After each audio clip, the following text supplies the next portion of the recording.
I have a few limited run titles that we need to talk about. Stay tuned.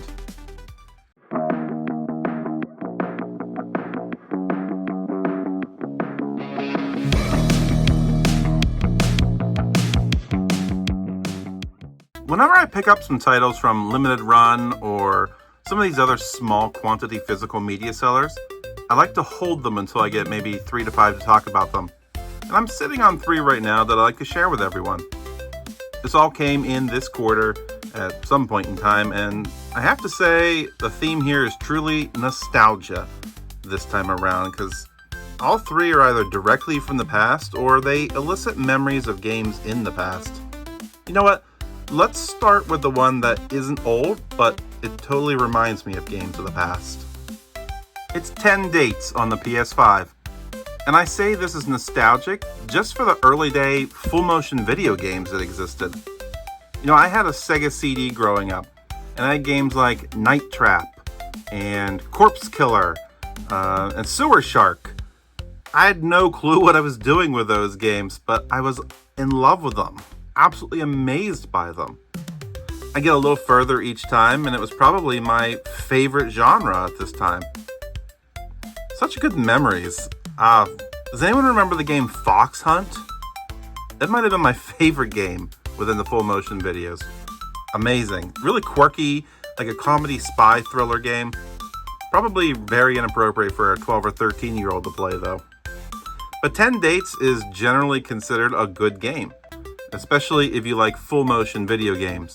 But what I didn't know was that there's a previous title called 5 Dates. And this also had physical media on the PS4. So I'm going to be on the lookout for that one.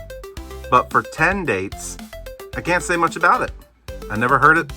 I never heard anyone play it. I don't know much about it. I didn't watch any of the videos on this one, and I don't tend to for full motion video games because I feel that would give away too much. So I've never really seen anyone review it, other than I know it has a pretty positive score. I love a good full motion video game, and I suspect that this is going to prove entertaining, just like some of the other ones I played too. Gex. There's a series I've never played. Not even once. I didn't even know anyone that had it. So why would I pick up a limited run games version? Simple. Marketing. This freaking gecko was the embodiment of cool on the PlayStation and the N64. Were the games good? I don't know. Were the commercials good? Yes, they were. It must have been around the same time Scream came out, because the commercials were parodies of Gex calling in, describing a girl in her kitchen, in her TV. Absolutely hilarious at the time. Old game commercials were awesome. Not much like how they are today. So, I get this game and I tell my friend Nick, I said, hey, I got the Gex trilogy from Limited Run, and he recounts fond memories playing some of these, and assures me that they're all pretty good games. So hopefully that's good, and hope it translates well to today, but at the very least, I'll finally scratch a 30-year-old itch by playing the Gex trilogy. The final limited run game that I wanted to talk about is Doom plus Doom 2. I imagine you say the plus in there. If not Doom, and Doom 2. I have so many ways to play Doom right now. It's one of the few games that I will allow on every format I can find it in for my collection, because it's that iconic to me.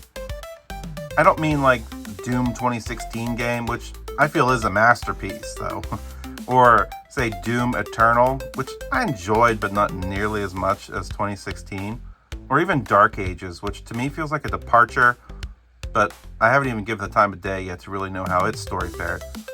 I mean the original Doom and Doom 2, and I'll even include Final Doom. Absolute gems. Not hidden gems, just gems.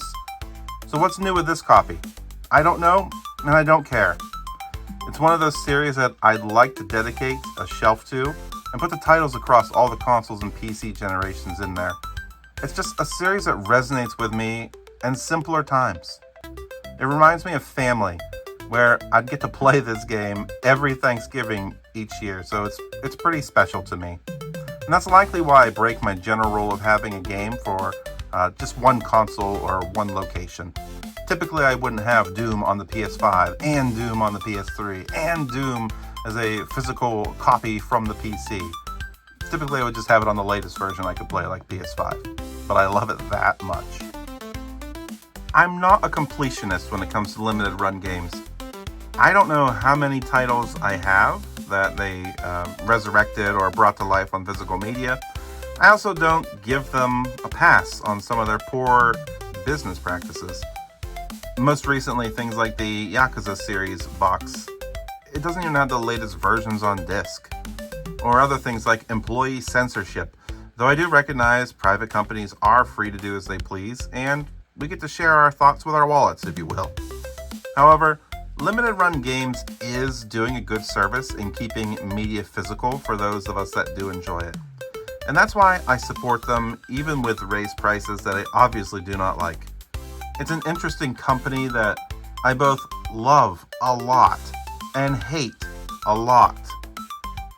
I'd love to hear about other services or companies that you've purchased from, such as I Am 8-Bit, where I've made a couple of purchases myself, and I'd love to support this kind of service and products. So let me know some of the ones you use.